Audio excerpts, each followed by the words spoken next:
नमस्कार, आपकी बात आपके साथ में आपका हार्दिक स्वागत है, अभिनंदन है। आज हम बात करेंगे महाराष्ट्र के उस अधिकारी की, जिनका नाम आते ही एक शब्द लोगों के दिमाग में आ रहा है, वो है प्रशासन का। जी हाँ, हम बात कर रहे हैं आईएएस अधिकारी तुकाराम मुंडे की। क्यों? क्योंकि उन्होंने महाराष्ट्र की सरकार को, भाजपा की सरकार को, देवा भाऊ की सरकार की पोल पट्टी को परत दर परत ऐसे खोल के रखा है कि पूछिए मत। आगे मैं आपको बता रहा हूं क्यों ऐसा हो रहा है। आज मेरा सवाल सिर्फ ये नहीं कि तुकाराम मुंडे क्या कर रहे हैं, आज का सवाल इससे कहीं बड़ा है। अगर तुकाराम मुंडे के आने के बाद महाराष्ट्र के फूड एंड ड्रग एडमिनिस्ट्रेशन यानी एफडीए में इतनी बड़ी कार्रवाई हो सकती है, तो फिर यही कार्रवाई पहले क्यों नहीं हुई? और अगर पहली भी कार्रवाई होती रही थी, तो फिर आज हमें इतनी बड़ी संख्या में मिलावट, अवैध खाद्यान्न सामग्री, गुटखा, दूसरी अनियमितताएं क्यों दिखाई दे रही हैं? यही आज की हमारी चर्चा का सबसे महत्वपूर्ण सवाल है। तुकाराम मुंडे एफडीए कमिश्नर बने। तुकाराम मुंडे महाराष्ट्र कैडर के 2005 बैच के आईएएस अधिकारी हैं। अपने लंबे प्रशासनिक कैरियर में उन्होंने कई महत्वपूर्ण पदों पर काम किया।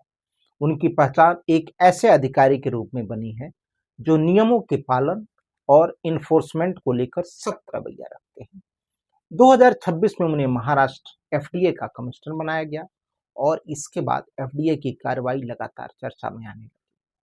रिपोर्ट के अनुसार 25 मई से 15 जून 2026 के बीच एफडीए की कार्रवाई में 235 235 एफआईआर रजिस्टर किए गए, 359 गिरफ्तारियां और 360 से अधिक इंस्पेक्शन दर्ज किए गए। अब जरा इस आंकड़े को समझिए। 300 235 एफआईआर, 359 गिरफ्तारियां, 360 से ज्यादा इंस्पेक्शन, ये छोटे आंकड़े नहीं होते। वो भी क्यों? क्योंकि यह बहुत कम समय में किए गए थे। और जुलाई में भी एफडीए के अभियान में एफआईआर और गिरफ्तारियां की खबरें सामने आई। यानी तुकाराम मुंडे के कार्यकाल में इन्फोर्समेंट काफी दिखाई दे रहा है। लेकिन यहीं से असली सवाल शुरू होता है। सवाल तुकाराम मुंडे से नहीं, सिस्टम से है। मैं साफ कहना चाहता हूं, तुकाराम मुंडे अगर कानून के मुताबिक कार्रवाई कर रहे हैं तो उनकी कार्रवाई की प्रशंसा होनी चाहिए। जनता के स्वास्थ्य से खिलवाड़ करने वालों के खिलाफ कार्रवाई होनी ही चाहिए। मिलावट करने वाले हों, नकली खाद्य पदार्थ बेचने वाले हों, बिना अनुमति खाद्य कारोबार करने वाले हों या खाद्य सुरक्षा के नियमों का उल्लंघन करने वाले, कानून सबके लिए बराबर होना चाहिए। लेकिन सवाल ये है, क्या महाराष्ट्र एफडीए आज से ही अस्तित्व में आया है? नहीं, एफडीए बरसों से काम कर रहा है। तुकाराम मुंडे से पहले भी कमिश्नर थे, उनसे पहले भी फूड सेफ्टी ऑफिसर थे, उनसे पहले भी इंस्पेक्टर थे, उनसे पहले भी होटल थे, रेस्टोरेंट थे, दूध बिकता था, पनीर बिकता था, घी बिकता था, मिठाइयाँ बिकती थी और जनता तब भी यही सब खा रही थी। तो फिर सवाल पैदा हो रहा है, अगर आज इतनी बड़ी कमियां सामने आ रही हैं, तो ये कमियां पहले क्यों नहीं पकड़ी गई? पहले कौन-कौन कमिश्नर रहे? तुकाराम मुंडे से पहले एफडीए कमिश्नर के पद पर श्रीधर दुबे पाटिल रहे और उनसे पहले राजेश जे नार्वेकर एफडीए कमिश्नर थे। अब मैं यह नहीं कह रहा कि इन अधिकारियों ने कोई गलत काम किया, लेकिन मैं ये भी नहीं कह रहा कि वे भ्रष्ट थे, क्योंकि किसी अधिकारी के खिलाफ भ्रष्टाचार का आरोप लगाने के लिए प्रमाण चाहिए, वो मेरे पास नहीं है। लेकिन लोकतंत्र में एक सवाल पूछने का अधिकार जनता को जरूर है। उनके कार्यकाल में कितने इंस्पेक्शन हुए, कितने सैंपल लिए गए, कितने सैंपल फेल हुए, कितने इस्टेब्लिशमेंट के खिलाफ कार्रवाई हुई, कितनी एफआईआर दर्ज हुई, कितने लोगों को गिरफ्तार किया गया, कितने मामलों में प्रोसिक्यूशन हुआ और कितने मामलों में आरोपी बरी हुए। यह पूरा रिकॉर्ड जनता के सामने क्यों नहीं होना चाहिए? क्या पहले अधिकारी बेईमान थे? अब यहाँ एक बहुत संवेदनशील सवाल। अगर आज तुकाराम मुंडे को ईमानदार और सख्त अधिकारी कहा जा रहा है, तो क्या इसका मतलब यह निकाल लिया जाए कि उनसे पहले जो अधिकारी थे वे बेईमान थे? नहीं, मैं ये नहीं कह रहा। मैं ऐसा निष्कर्ष नहीं निकाल रहा हूं, क्योंकि सख्त कार्रवाई और भ्रष्टाचार के बीच सीधा संबंध स्थापित नहीं किया जा सकता। लेकिन सवाल जरूर है, अगर आज कार्रवाई संभव है तो पहले कार्रवाई की गति क्या थी? अगर पहले भी कार्रवाई हुई थी तो उसका आंकड़ा सामने रखिए। अगर नहीं हुई तो क्यों नहीं हुई? यही जवाबदेही तो सवाल है। क्या एफडीए में मैन पावर की कमी थी? और यहाँ एक महत्वपूर्ण तथ्य सामने आता है। राजेश नार्वेकर के समय 2025 में एफडीए की मैन पावर को लेकर गंभीर कमी की बात सामने आई थी। रिपोर्ट के अनुसार महाराष्ट्र को लगभग 1100 फूड सेफ्टी ऑफिसर्स की आवश्यकता बताई गई थी, जबकि फील्ड पर उपलब्ध ऑफिसर्स की संख्या बहुत कम थी। अब अगर किसी विभाग में पर्याप्त अधिकारी ही नहीं है, तो क्या हम केवल कमिश्नर के जिम्मेदार ठहरा सकते हैं? शायद नहीं। इसलिए सरकार से भी सवाल है, एफडीए में पर्याप्त मैन पावर क्यों नहीं थी? अगर ऑफिसर कम थे तो वैकेंसीज क्यों नहीं भरी गई? अगर लेबोरेटरीज की कैपेसिटी कम थी तो उसे क्यों नहीं बढ़ाया गया? अगर इंस्पेक्शन के लिए रिसोर्स कम थी तो सरकार ने क्या किया? लेकिन ये मुंडे के समय वो ऑफिसर कहां से पैदा हो गए, ये भी सबसे बड़ा सवाल होता है। लेकिन एक और सवाल है, जवाबदेही किसकी है? मान लीजिए किसी होटल में बरसों से खाद्य सुरक्षा के नियमों का उल्लंघन हो रहा था। मान लीजिए किसी जगह पर खराब क्वालिटी का पनीर या एडल्ट्रेटेड फूड बिक रहा था और बाद में इंस्पेक्शन हुआ और मामला सामने आया, तो सिर्फ उस होटल या दुकानदार की जिम्मेदारी है? बिल्कुल। लेकिन अगर वह गतिविधि लंबे समय से चल रही थी और विभाग के अधिकारी नियमित इंस्पेक्शन करने के लिए जिम्मेदार थे, तो एक दूसरा सवाल भी उठता है, क्या विभागीय स्तर की जांच होनी चाहिए? मैं यहाँ एफआईआर की मांग नहीं कर रहा हूँ, मैं कह रहा हूँ पहले डिपार्टमेंट इंक्वायरी होनी चाहिए, रिकॉर्ड निकाला जाना चाहिए, देखा जाना चाहिए कि उस क्षेत्र के फूड सेफ्टी ऑफिसर ने पिछले 5 वर्षों में कितने इंस्पेक्शन किए, कितने सैंपल लिए, कितने सैंपल फेल हुए, कितने मामलों में नोटिस दिया गया, कितने मामलों में प्रोसिक्यूशन हुआ, और अगर कोई गंभीर लापरवाही सामने आती है तो जिम्मेदारी तय होनी चाहिए। जनता का नुकसान कौन गिनेगा? अब इस पूरे मामले का सबसे गंभीर पहलू जनता है। हम और आप क्या खाते हैं? दूध, पनीर, घी, मिठाई, रेस्टोरेंट का खाना, होटल का खाना, कैंटीन का खाना। अगर इनमें से किसी चीज में मिलावट है तो नुकसान किसका है? जनता का। लेकिन यहाँ सावधान रहना जरूरी होता है।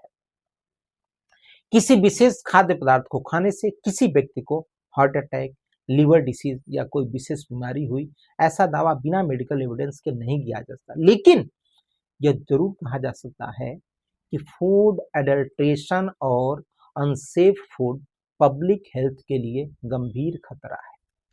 और इसीलिए सवाल है, क्या महाराष्ट्र में खाद्य सुरक्षा की निगरानी पहले पर्याप्त थी? हाई कोर्ट की कैंटीन का मामला, तुकाराम मुंडे के एनफोर्समेंट अभियान में अदालत परिसर की कैंटीन की जांच में भी चर्चा में आई, जहां फूड लाइसेंस और आवश्यक सुविधाओं से संबंधित सवाल उठे।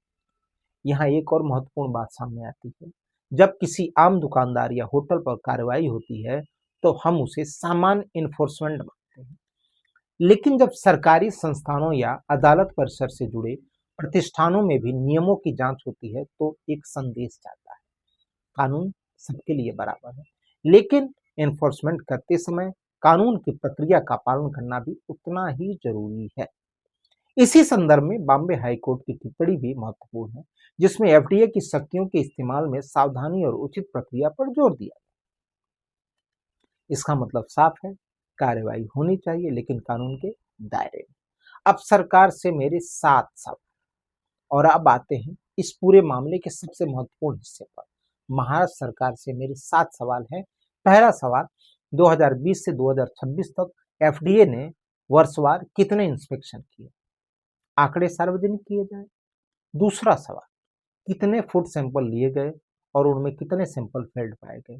तीसरा सवाल, वर्षवार कितनी एफआईआर दर्ज हुई और कितने लोगों की गिरफ्तारी हुई। चौथा सवाल, हर कमिश्नर के कार्यकाल में इन्फोर्समेंट की तुलनात्मक आंकड़ा सार्वजनिक क्यों नहीं किया जाता। पांचवा सवाल, अगर आज ऐसी गंभीर अनियमितताएं सामने आ रही हैं तो पिछले वर्षों के इंस्पेक्शन रिकॉर्ड की डिपार्टमेंटल ऑडिट क्यों नहीं होनी चाहिए। छठा सवाल, जहां फूड सेफ्टी ऑफिसर्स ने अपनी जिम्मेदारी ठीक से नहीं निभाई वहां उनकी जवाबदेही तय हुई या नहीं। सातवां और सबसे बड़ा सवाल, क्या महाराष्ट्र सरकार एफडीए की पूरी इन्फोर्समेंट हिस्ट्री जनता के सामने रखेगी, यानी किस कमिश्नर के समय कितने रेड्स, कितने सैंपल्स, कितने एफआईआर, कितनी गिरफ्तारी, कितना प्रोसिक्यूशन और कितने कन्विक्शन हुए। और अब सबसे बड़ा सवाल, क्या पुराने अधिकारियों पर एफआईआर होनी चाहिए या नहीं। मेरी राय में केवल इसलिए कि किसी नए कमिश्नर ने ज्यादा कार्रवाई की, पुराने कमिश्नर के खिलाफ एफआईआर नहीं होनी चाहिए। एफआईआर कोई राजनीतिक या प्रशासनिक तुलना का साधन नहीं है, लेकिन अगर किसी जांच में यह प्रमाणित हो कि किसी अधिकारी ने जानबूझकर कानून का उल्लंघन किया, जानबूझकर कार्रवाई नहीं की, किसी को अनुचित लाभ पहुंचाया या भ्रष्टाचार में संलिप्तता पाई गई, तो फिर कानून के अनुसार कार्रवाई जरूर होनी चाहिए। क्यों? क्योंकि अगर आज मुंडे साहब इतनी कार्रवाई कर रहे हैं, इतने बड़े स्तर पे दूध, पनीर, मटर और बहुत सारी चीजें पाई गई हैं, तो यानी ये लंबे समय से चल रही हैं, तो क्या पूर्ववर्ती अधिकारियों की इसमें मिलीभगत नहीं सामने आती है? क्या उनकी इंक्वायरी नहीं होनी चाहिए? सबसे बड़ा सवाल। और यह कार्रवाई कमिश्नर देखकर नहीं, सबूत देखकर होनी चाहिए। और ये तब होगा, इंक्वायरी तब होगी जब एफआईआर में जब एफआईआर होती है तो जैसे उस रेस्टोरेंट की जांच होती है उसी तरीके से उस समय में संबंधित अधिकारियों की भी जांच होनी चाहिए।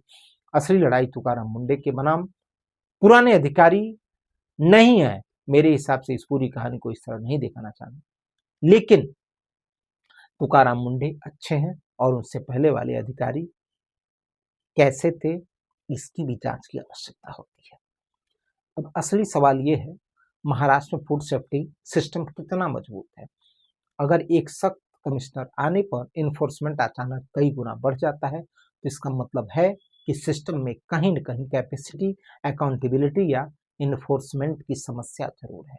और अगर पहले भी उतनी ही कार्रवाई हो रही थी तो सरकार आंकड़े सामने रखे, तुलना अपने आप हो जाएगा। अंतिम बात, तुकाराम मुंडे अगर नियमों के अनुसार काम कर रहे हैं तो निश्चित रूप से उनकी प्रशंसा होनी चाहिए, लेकिन किसी एक अधिकारी पर पूरी व्यवस्था निर्भर नहीं हो सकती। आज तुकाराम मुंडे हैं, कल कोई दूसरा कमिश्नर होगा, परसों कोई तीसरा होगा, तो क्या हर बार किसी एक सख्त अधिकारी आने का इंतजार किया जाएगा? नहीं।